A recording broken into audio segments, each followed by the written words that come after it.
evening, friends of the Creaking Door. This is your host to welcome you into the inner sanctum for another visit with your favorite characters. We're back again with a familiar subject, murder. Ever want to find out how scared you can get? Well, suppose you hang around for a while, and when the show's over, I'll cut you down.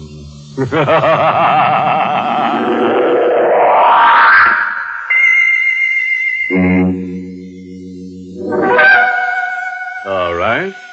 Suppose we get down to brass tacks.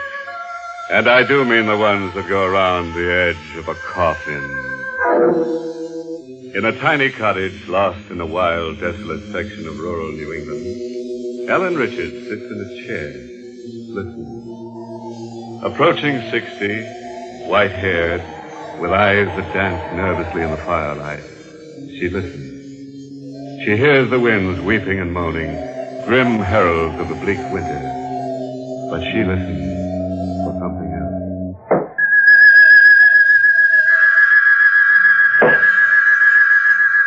Gregory? Is it you? Where are you?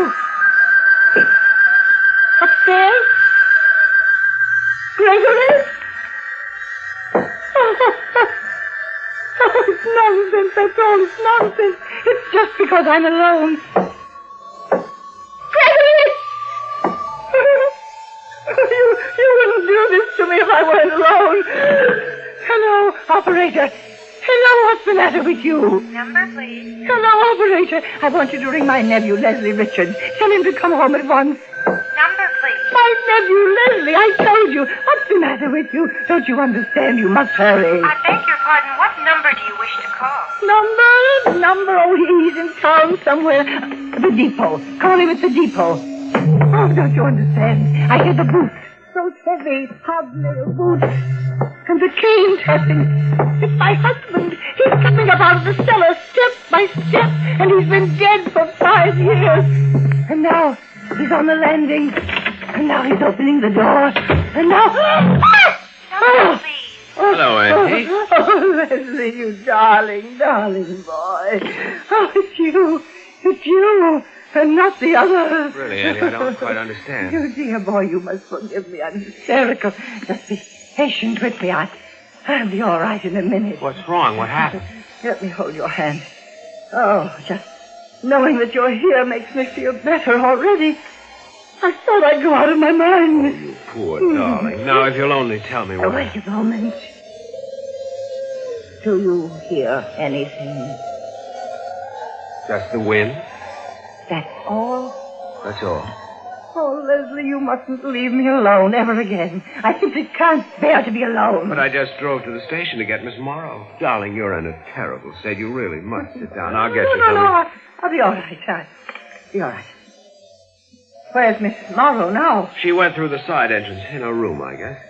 I think I'm going to discharge that girl. Why? Oh, I don't know. I feel she doesn't belong here. I don't like strangers about. Really, Auntie, you're being silly. You can't bear being alone, and now you want to discharge your companion. Well, you're here now. But I can't be with you all the time. Leslie. But you almost never leave the house, and someone must go out to get things done once in a while.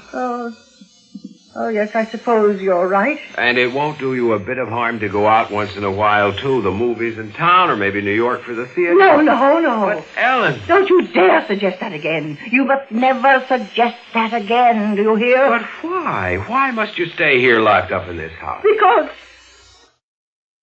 Because ever since my husband disappeared, I vowed... Oh, what's the use? You wouldn't understand. I think I would. Oh, no. You're young and handsome and charming, and there's no use troubling you with all that. There. I feel ever so much better already. No, dear Leslie, you don't know what you've done for me. Really? It was horrible living here with just Miss Morrow until you were sweet enough to come and stay with a poor, lonely old lady. I know it must be trying for you. It's really lots of fun. I'm having a fine time. And that talk of your being an old lady is just nonsense. Why, if Uncle Gregory were here and could see you now, he'd fall in love and marry you all over again. Why do you say that? Just to make you laugh. Oh. Oh, you're very flattering. See, you're laughing. That's better. Leslie, you won't go away, ever, will you? What an idea. You're my only living relative. I'll remember your kindness when I'm gone. You'll be wealthy, very wealthy. Here, now, what kind of talk is this when you're gone, indeed? Why, we're going to have grand times here forever and ever.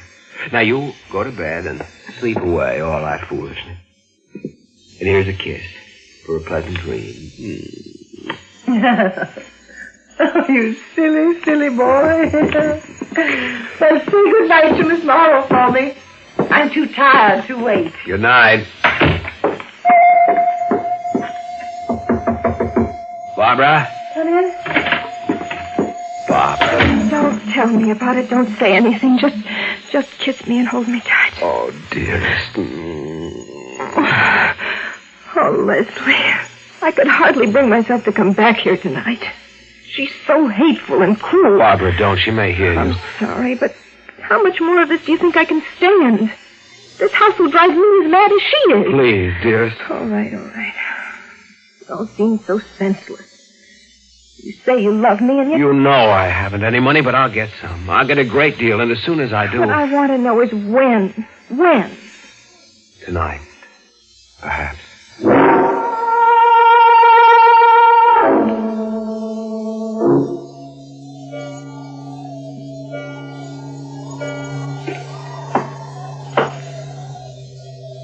Gregory?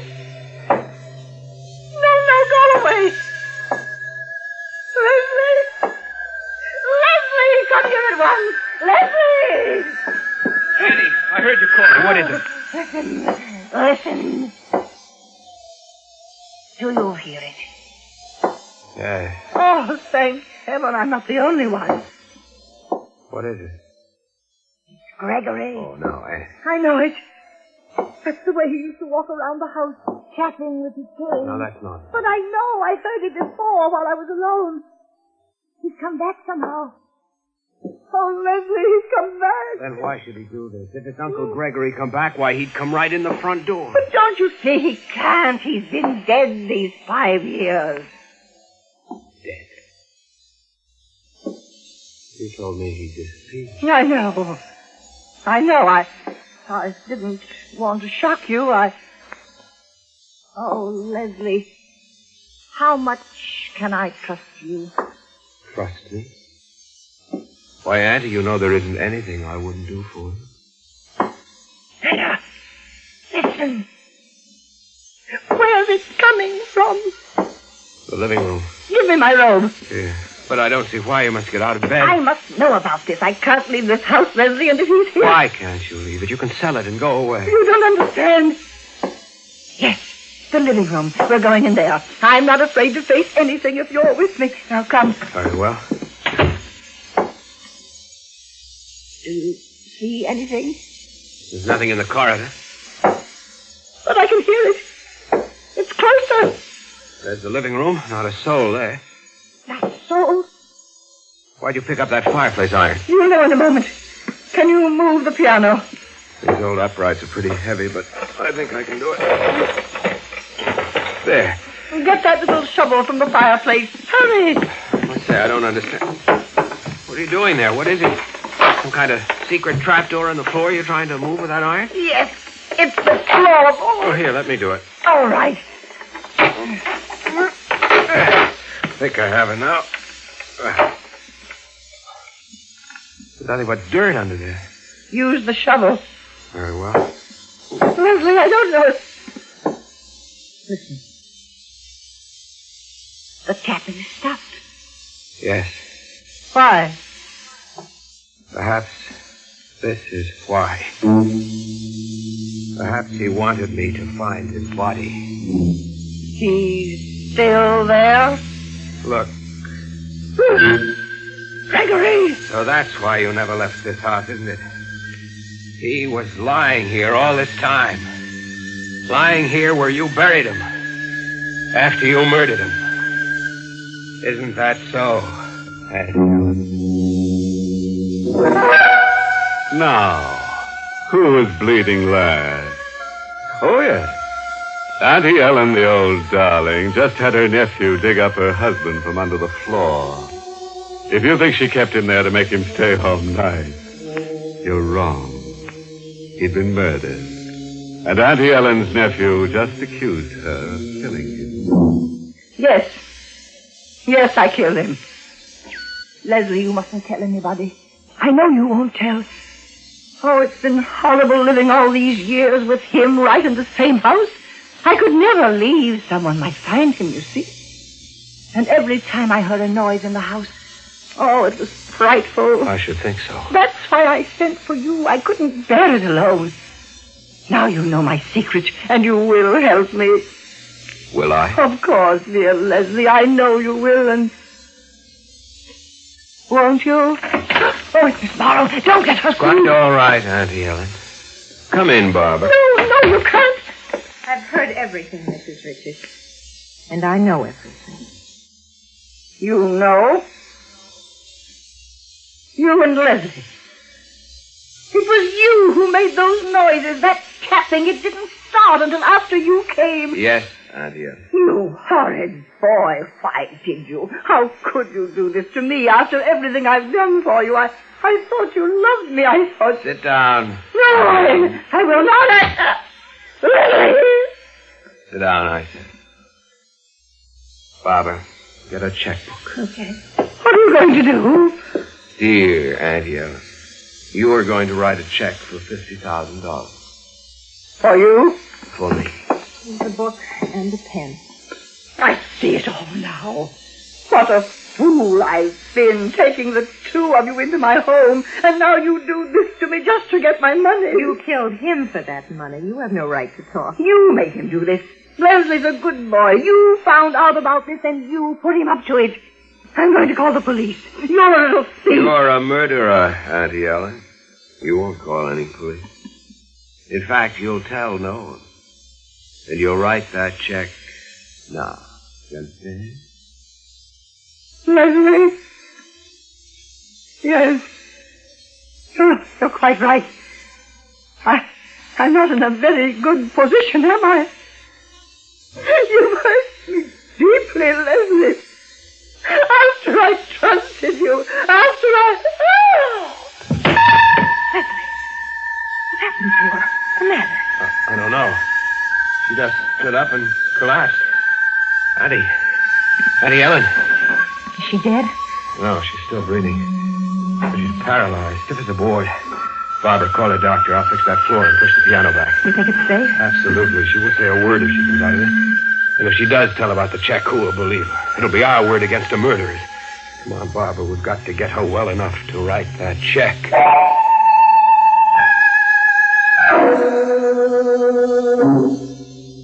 Mrs. Richards, if you can understand what I'm saying, blink your eyes. Thank you. Well, Dr. Walsh? Well, I can't give you a final opinion yet, young man. She seems to know what we're saying. Was it a stroke? Possibly. We won't know until I can take some x-rays. It may be simple hysterical paralysis. Doctor, I'd like to know if there's any danger. Danger? Yes and no. Patients have sometimes lived for years after a stroke. I'm going to call in a specialist for consultation. And I'll be back in the morning with x-ray equipment. Meanwhile, don't move her from that chair. Yes, Dr. Walsh. It was very kind of you to come so quickly. Mrs. Richards is an old friend of mine. Call me at once if she seems to get worse. I certainly will. Good night. Good night. Leslie. Oh, rotten luck, isn't it? Just when we had... Hey, look. She seems to be smiling. Now be careful. She can understand everything you say. I know. And let her. Let her. You won't get away with it, Auntie. We still have you, you know. The will. You forgot about that will. You can't make a new one now. You can't write. And we know your secret. Yes, Auntie, we still have you. No, Leslie. She has us. What are you talking You about? heard what the doctor said. It may be years. We can wait. Can we? Wait here, taking care of her, waiting for her to die? Can you imagine what that'll be like? Well, maybe you can wait. I can't. Barbara, you mustn't. What's the use, Leslie? We waited all this time, and you see what happened. We're worse off than we were before. No, Barbara, you mustn't lose your head. There may be something we can do. What can we do? We can... Yes, Leslie? She got away with it. Why can't we? Murder. Yes. I've even thought of a plan. Have you? We can both be away, far away from here in South America, perhaps, when this house can catch fire. An invalid unable to move, it can be arranged, you know. Yes. Yes, it can be arranged. But are you sure of this will? Certainly. She told me about it a dozen times. Have you seen it? No, but I Leslie, know. you can't believe what she tells you. You better look. We must be sure of all this. You're quite right. I'm almost certain the will is in her room. I'll find it. You'll see that I'm right. Did you say something, Mrs. Richards? I thought I heard you say something. Why are you looking at me that way? Mrs. Richards, I'm not afraid. I don't care if you heard everything. I'm not afraid of you anymore. You and your orders. Nothing I did was ever good enough for you, was it? Always telling me I was too common, too cheap for you.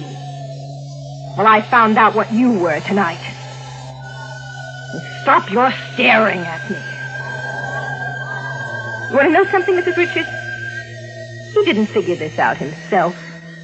I was the one who was smart enough for that. I kept wondering why you never left this house. Why your husband disappeared. And I told Leslie. You stop your staring at me! Barbara, what is it? I heard you scream. It's nothing. Nothing at all. Have you found it? No, not yet, but it's around somewhere. I'm sure of it. Do you want it? No. I'll find it in a minute, I'm sure. Mrs. Richards. The chair. The chair is moved. You moved it while my back was turned while I was talking to Leslie, didn't you? Didn't you? The andirons from the fireplace. There a minute ago. Did you take it? Did you? Near enough to rip. No! Don't! Barbara, I found it. She left me everything. Barbara, what happened to you? Auntie Ellen, where are you? I'm standing behind you, Leslie. What? Don't move. But, Barbara... She's dead. I killed her. I have the andiron here in my hand. Don't move. Auntie, now, please. Stay on your knees. Just where you are. Very well. If you wish. But... You were very anxious to find out what happened to my husband. Now you shall know everything. In fact, you shall know precisely because the same thing is going to happen to you. You see, I used this very same instrument, this poker. You and she will share his grave. It's all some silly joke, isn't it? You can't do this to me. You know that I love you. Don't move. But don't you see, Auntie? For heaven's sake, put that thing down. You don't know what you're doing. Don't!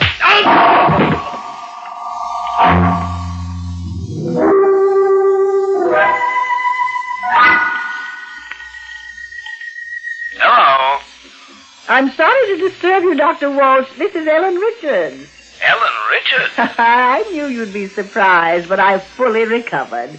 You were quite right when you thought it was hysterical paralysis. Well, I thought so all along, but naturally I wouldn't venture an opinion without an expert.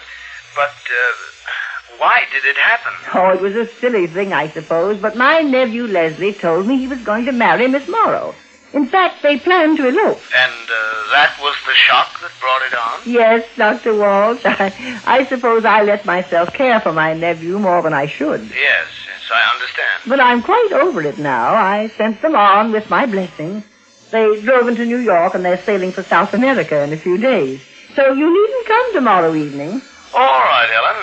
But your nerves must be in bad shape. You better let me give you a checkup. Very well, Doctor. I'll come to your house the day after tomorrow. Good night. Good night.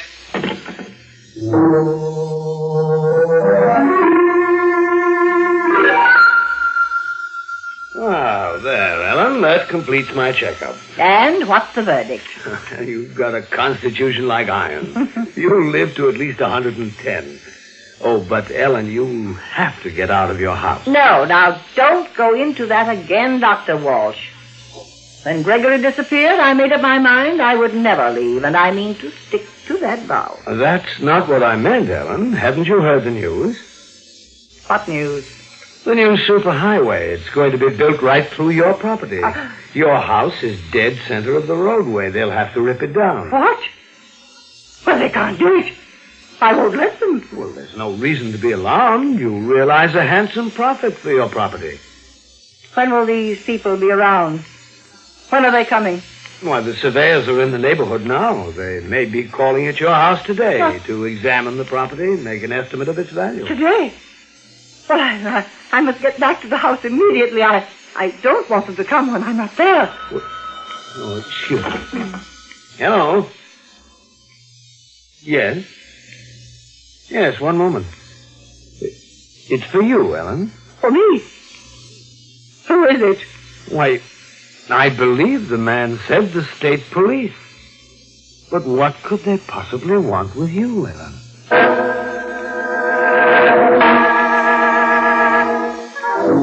Auntie Ellen's relatives and friends are now all stone cold dead in the parlor. She bashing nobody's head but her husband's, her nephews, and his girlfriend.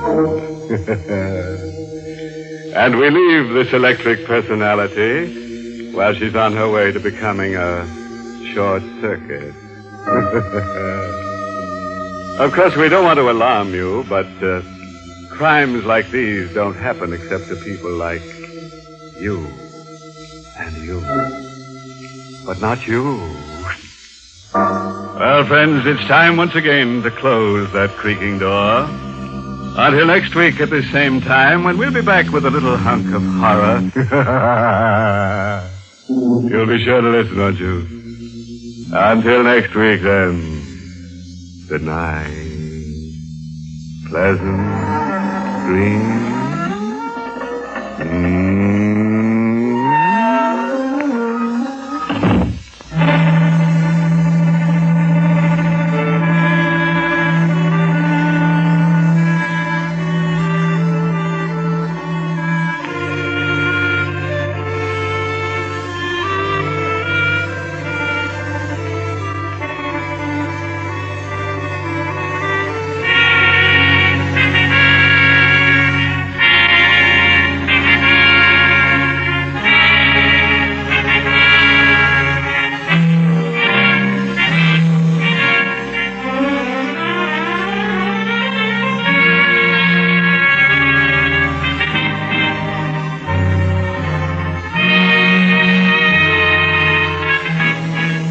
Inner Sanctum has come to you through the worldwide facilities of the United States Armed Forces Radio and Television Service.